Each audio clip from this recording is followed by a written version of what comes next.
नमस्कार, मैं कौशल। स्वागत है आपका सच्ची बात विद कौशल में। और आप देख रहे हैं आपके अम्बेडकर एपिसोड 1। हमारे इस एपिसोड को देखने से पहले मैं आपको ये सुनिश्चित कर देना चाहता हूं कि ये एक कोशिश मात्र है डॉक्टर बी आर अम्बेडकर के बारे में बताने की। सदी के इस महानायक को कुछ घंटे और कुछ मिनटों में बांधना ठीक वैसा ही होगा जैसे कोई इंसान कहे कि ये देखो, मेरी मुट्ठी में मैंने हिमालय पर्वत को बंद कर लिया है। और ये आप भी जानते हैं कि ये मुमकिन नहीं है। हम आपको ये भी बताना चाहते हैं कि इस एपिसोड में हम किसी का महिमा मंडन नहीं कर रहे, परंतु हाँ, उस महामानव की कहानी ज़रूर बता रहे हैं जिसने इंसान को इंसान के बराबर चलना सिखाया, जिसने इंसान और इंसान के बीच में एक बराबरी की लकीर खींची।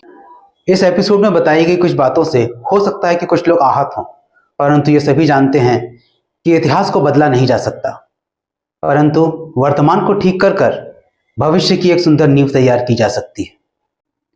डॉक्टर बी आर अम्बेडकर का जन्म महू छावनी, मध्य प्रदेश में महर जाति में 14 अप्रैल 1891 को हुआ था। उनके जन्म के समय जाति व्यवस्था लगभग अपने चरम पर थी। ये वो काल था जब जानवर पूजे जाते थे। पानी को शुद्ध करने के लिए गंगा जल, गाय का गोबर और गोमूत्र का प्रयोग किया जाता था, परंतु अस्पृश्यों या कहें कि शूद्रों को देखने और सुनने मात्र से ब्राह्मण, क्षत्रिय और वैश्य अपवित्र हो जाते थे। बालक भीम जब बड़ा हुआ तो उनकी मां ने उनसे कहा कि भीम, केवल पढ़ने लिखने से ही इंसान अपना जीवन बदल सकता है। पिता आर्मी में थे, इसलिए स्कूल में आसानी से दाखिला मिल गया। बालक भीम अपने अन्य सहकक्षियों के साथ कक्षा के अंदर नहीं बैठ सकता था और प्यास लगने पर घड़े से पानी भी खुद लेकर नहीं पी सकता था। जिस बालक को पता हो कल भी मेरे साथ कुछ बदलने वाला नहीं है, सोचिए उस बालक का मनोबल कैसा रहा होगा। बालक भीम के पास पढ़ने के अलावा और कोई विकल्प नहीं था। अपनी स्कूली शिक्षा पूरी करने के बाद बालक भीम बने भीमराव रामजी अम्बेडकर। अपनी स्कूली शिक्षा पूरी करने के बाद उन्होंने यूनिवर्सिटी में दाखिला लिया और कई विषयों में डिग्री प्राप्त करी। कुल मिलाकर बाबा साहब के पास 32 डिग्रियां थी, जिसमें से कुछ डिग्रियां भारत से और बाकी सारी डिग्रियां विदेश से थी। डॉक्टर बी आर अम्बेडकर एक समाजशास्त्री, एक अर्थशास्त्री, एक कानूनविद, एक विज्ञानी और न जाने क्या क्या थे। डॉक्टर बी आर अम्बेडकर केवल एक विषय के मास्टर नहीं थे। ये कहना बिल्कुल भी गलत नहीं होगा कि शायद दुनिया के सभी विषय उनमें समाये थे। डॉक्टर बी आर अम्बेडकर की कभी पढ़ाई पूरी ही नहीं हुई, या कहें कि उन्होंने पढ़ाई पूरी ही नहीं होने दी। डॉक्टर बी आर अम्बेडकर एक ऐसा व्यक्तित्व थे जिनसे ज्ञान भी शरण लेता था। डॉक्टर बी आर अम्बेडकर को पढ़ने का बहुत शौक था।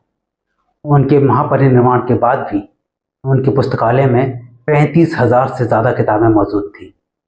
डॉक्टर अम्बेडकर जब संविधान सभा के अध्यक्ष बने तो उन्होंने संविधान में ज़रा सा भी प्रतिशोध नहीं झलकने दिया। उनको भली भांति मालूम था कि नफरत से मोहब्बत नहीं जीती जा सकती, इसलिए उन्होंने संविधान की नींव स्वतंत्रता, समता, बंधुता और न्याय पर रखी। डॉक्टर बी आर अम्बेडकर ने हमको जीना नहीं सिखाया, बल्कि नया सम्मानित जीवन दिया। डॉक्टर बी आर अम्बेडकर को हम बाबा साहब के नाम से भी जानते हैं। बाबा का अर्थ होता है दादा, या फिर परिवार का वो सदस्य जो काफी वृद्ध हो और अनुभवी हो।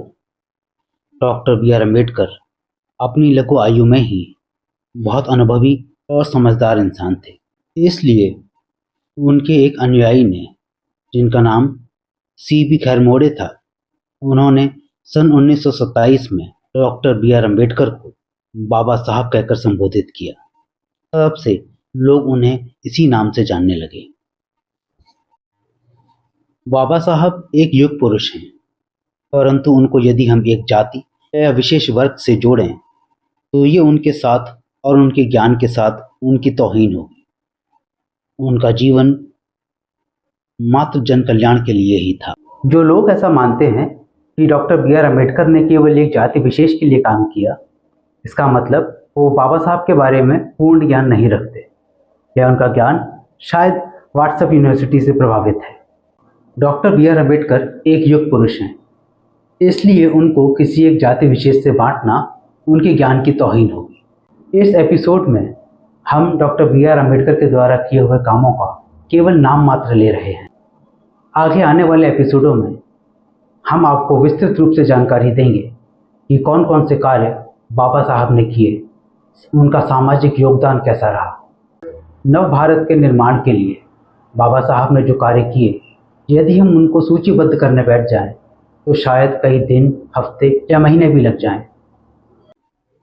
आइए जानते हैं बाबा साहब के उन कामों को जिन्होंने उनके लिए जनहित और देशहित के लिए किया, जिसका संबंध भारत के नवनिर्माण से है।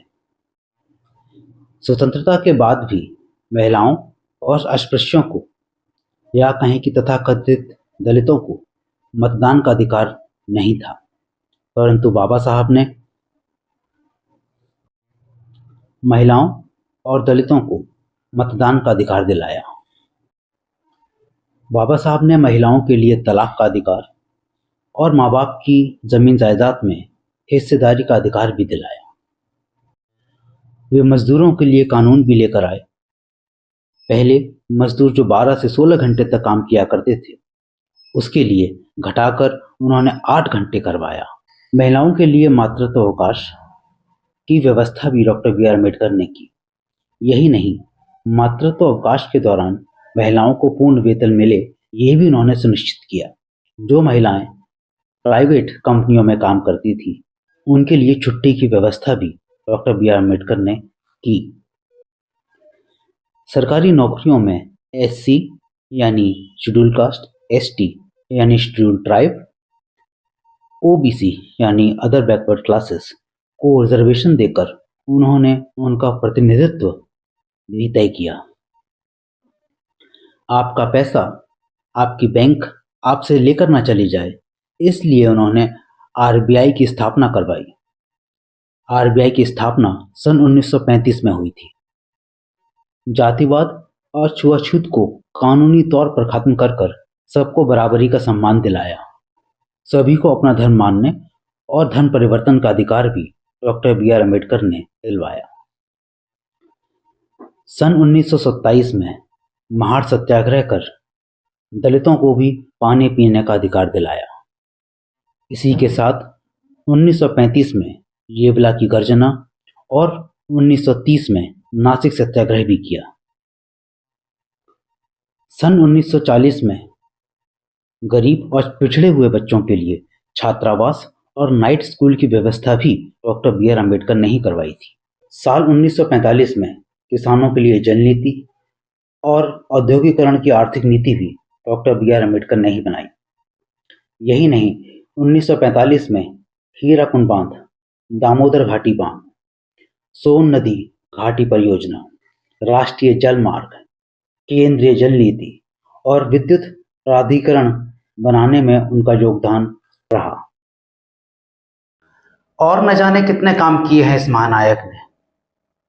डॉक्टर बी आर अम्बेडकर अपने काम के प्रति इतने ज़्यादा समर्पित थे कि उन्होंने भारत के स्वतंत्र होने से पहले ही बहुत सारी परियोजनाओं की रूपरेखा तैयार कर ली थी। ऐसे सदी के महानायक और युग पुरुष ने सन 1956 6 दिसंबर को इस संसार को अलविदा कह दिया। इस वीडियो के अंत में एक सवाल आपसे, क्या अब भी आप ये मानते हैं कि डॉक्टर बी आर अम्बेडकर ने केवल एक जाति या संप्रदाय के लिए कार्य किया? हमें आपके कमेंट्स का इंतजार रहेगा। नमस्कार, आप देख रहे थे सच्ची बात विद कौशल।